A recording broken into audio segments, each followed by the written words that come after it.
ठुलो गाउँ पर्छ त्यहाँतिर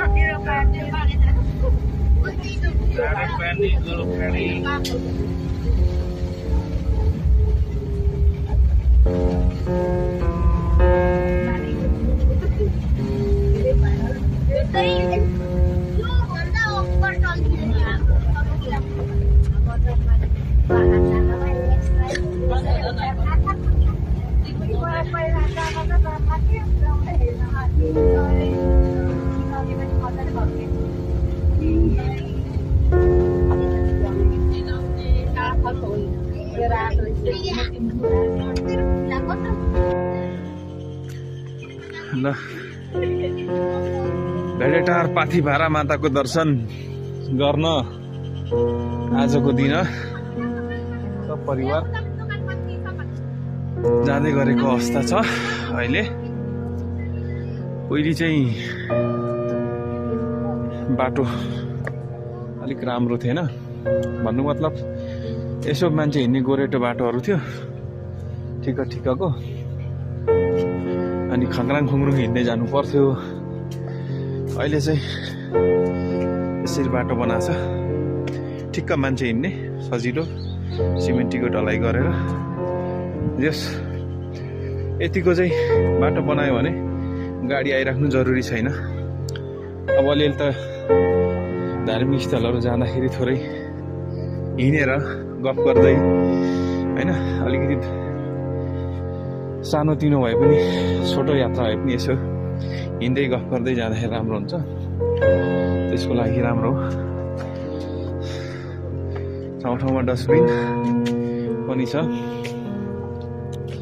पहिले चाहिँ यस्तो यो भित्ताको बाटो थियो जुन ठिक्क खोर्सेर मान्छे हिँड्ने, घाँसतरा गर्दा हिँड्ने अब जङ्गलमा जस्तो बाटो हुन्छ त्यस्तै अलिकति, तर त्योभन्दा ठुलो त्यस्तो खालको थियो। अनि अब अहिले चाहिँ बनाएर अलिक चिल्लो बनाएर अलिक खोर्सेर चिल्लो बनाएर अनि अब यतिको बनाएको छ। यतिको भएपछि त मान्छे आरामले होइन हिँड्दै जान्छ नि त। बुढाबुढी मान्छे भए पनि बिस्तारै बस्दै बस्दै हिँड्दै जानको लागि सजिलो छ। अब बाटो चिल्लो भएपछि त बिस्तारै बुढाबुढी मान्छे भए पनि। अनि गुराँसको बोटहरू पनि छन् त, तर गुराँस चाहिँ फुलेको छैन। फुल्ने चाहिँ बेला भएको, तर फुल्नु सुरु पनि गरेको छैन खै। अब मौसमले हो कि केले हो, अब फुल्नु चाहिँ अब मौसमको अलिक गडबडीले होला, फुल्नु चाहिँ फुलेको छैन। अब मौसम चाहिँ जस कुल छ, एकदम चिसो, धेरै चिसो पनि होइन, जस एकदम आनन्दको मौसम। बाटो चाहिँ यसरी ठिक्क होइन व्यवस्थित गरेको छ, धेरै त्यो दायाँ बायाँ होइन। अब हुन्छ नि त, अब कहिलेकाहीँ त बाटो बाटो बनाउँदाखेरि पनि अलिकति दायाँ बायाँको एकदम प्राकृतिक अवस्थालाई पनि ध्यान नदिकन गडाङबाट बनाइन्छ नि त होइन। तर यहाँ चाहिँ टक्कसँगले मिलाएर ठिक्क मान्छे हिँड्ने आवतजात गर्न ठक्ने होइन। अनि पछाडि तलमाथि दायाँ बायाँ सबै ठाउँलाई पनि धेरै नबिगारिकन होइन टक्क बनाएको छ। यसरी चाहिँ गऱ्यो भने अब सजिलै छ। यतिको हिँड्नलाई धेरै भनेको 20-25 मिनटमा पुगिहालिन्छ। त्यतिको यात्रा हिँड्नु मान्छेलाई गाह्रो पनि होइन होइन, ठिक छ। त्यो टक्कै सानो ठिक्कको दायाँ बायाँ रुख पनि छँदैछ, टक्क जङ्गलमा हिँडे जस्तो। अनि यहाँ चाहिँ आमा छोरा आउँदैछन् दुईजना, मेरो बहिनी अनि भान्जो कान्छो दुईजना पाथिभरा माताको दर्शन गर्नु हिँडेकाहरू। यस्तै छ है, कहिलेकाहीँ यसो धार्मिक आस्थाप्रति पनि यसो झुक्नुपर्छ। यो पनि एउटा मान्छेको हुन्छ नि त, मनोबल अलिकति दह्रो बनाउने एउटा आधार हो। अब म हाम्रो बटालियनहरूको परिचय दिन्छु यहाँनिर। उहाँ हुनुहुन्छ भीमप्रसाद राई, दोस्रो रेयन कुँवर। हाम्रो बटालियनको परिचय रिना कुमारी राई मेरी आमा, सुनिता देवन हाम्रो छिमेकी आन्टी, रिजन सुब्बा, वर्षा राई मेरो कान्छी काकी, सपना राई लिम्बू।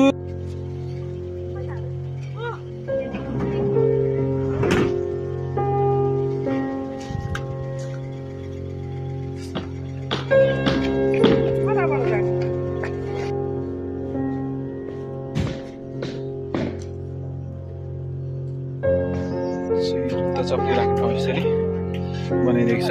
यसरी मान्छे आएर बाटो आउने बाटो यहाँदेखि यहाँ यसरी बसेर जुत्ता चप्ली राख्ने ठाउँ। अनि त्यहाँदेखि चाहिँ यहाँ प्रवेशद्वार, सिधा माथि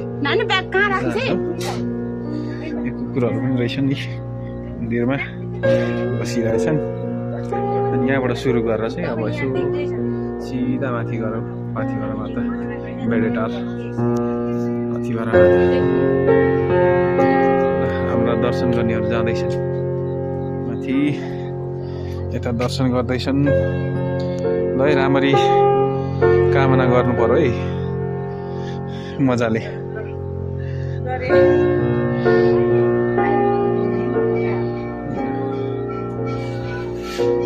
माथि यसरी सिधा माथि जान्छन्।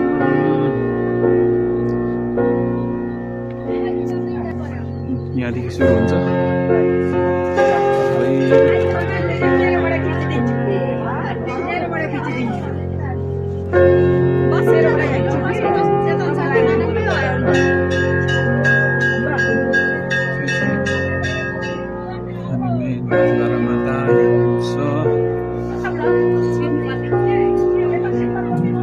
अहिले ऊ त्यहाँ कता कता पुज्ने ठाउँ छ नि पुज्यो अरे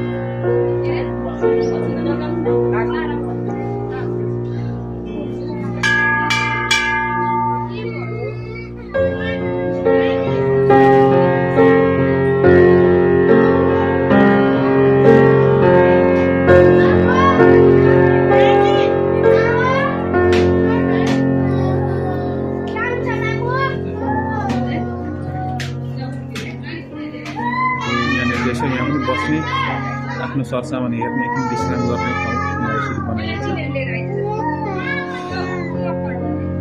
मेन मन्दिर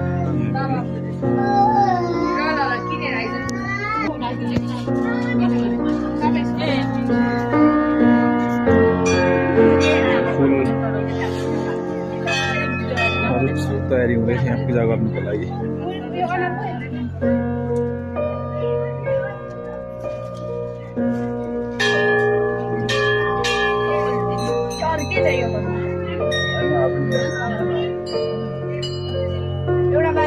कोही रेडी गरिसक्नुभयो ए यहाँ आन्टीहरूको रेडी रहेछ काकीको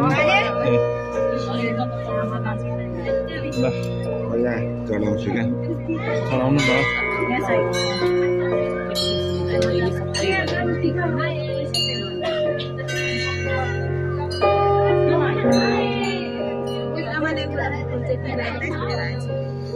अनि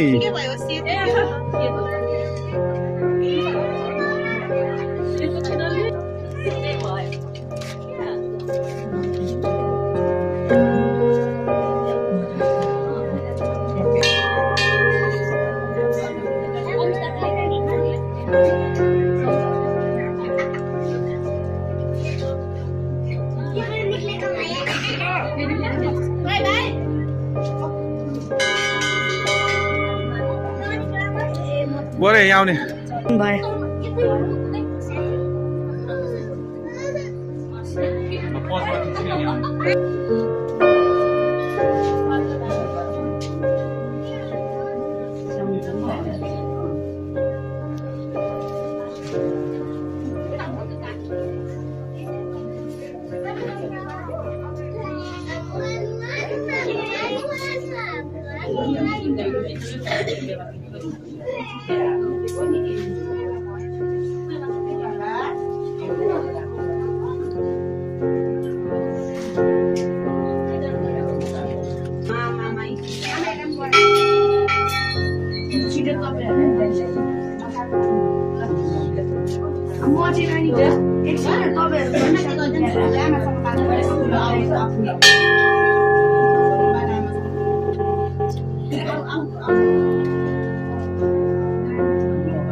राख्नु न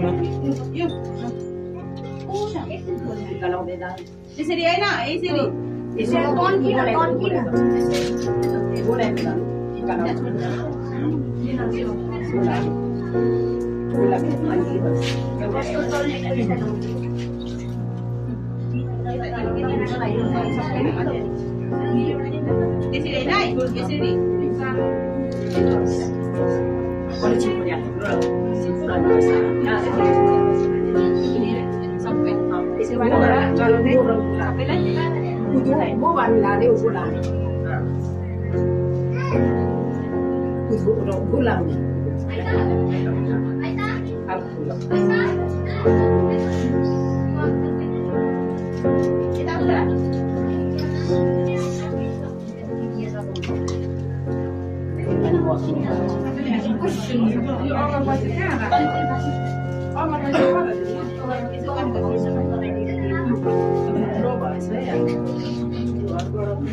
छोड़ दे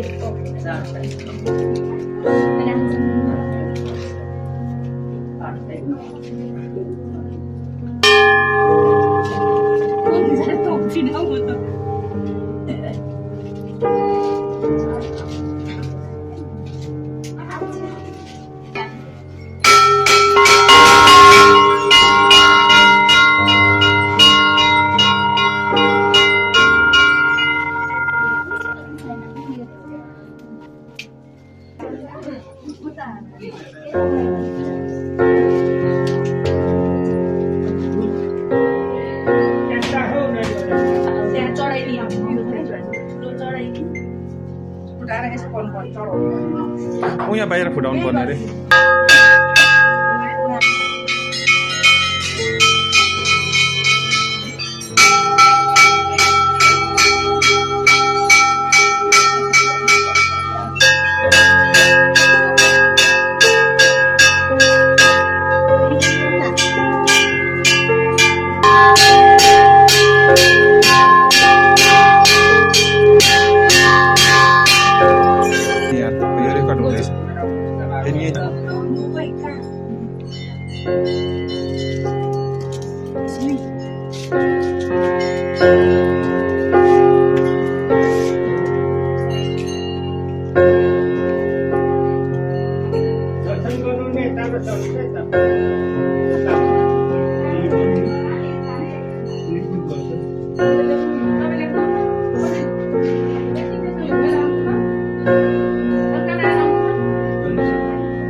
उता छ त मेरोमा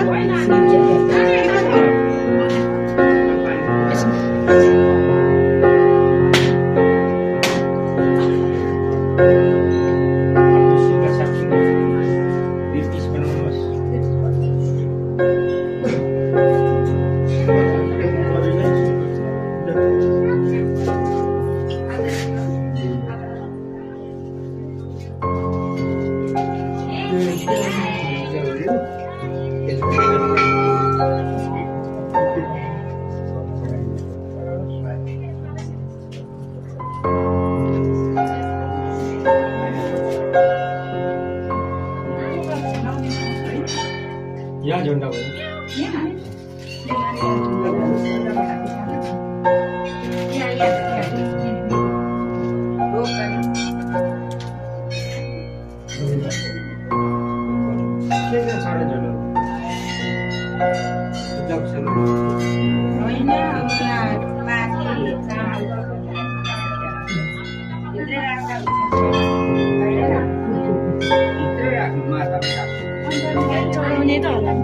चलो चलो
भयो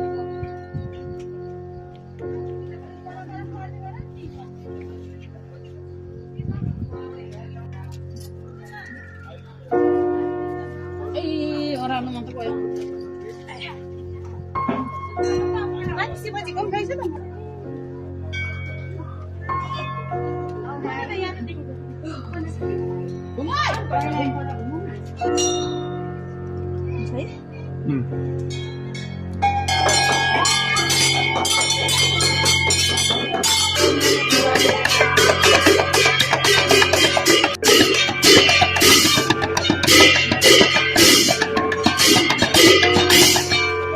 यो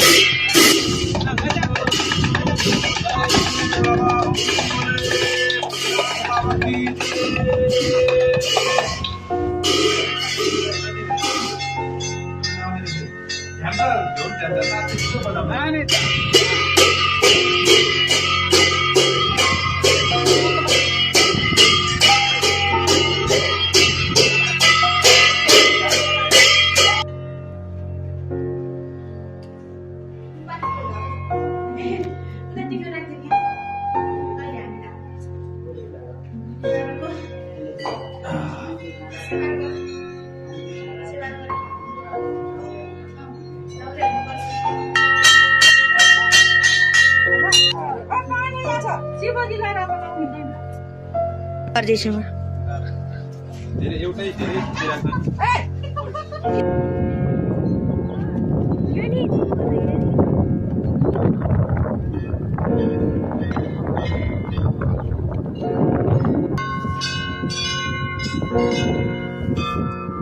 ए अब चाहिँ फर्किने बेला रोटी खानेहरू रोटी किन्नु खोज्दैछ अब हामी चाहिँ दर्शनको फर्किने हामी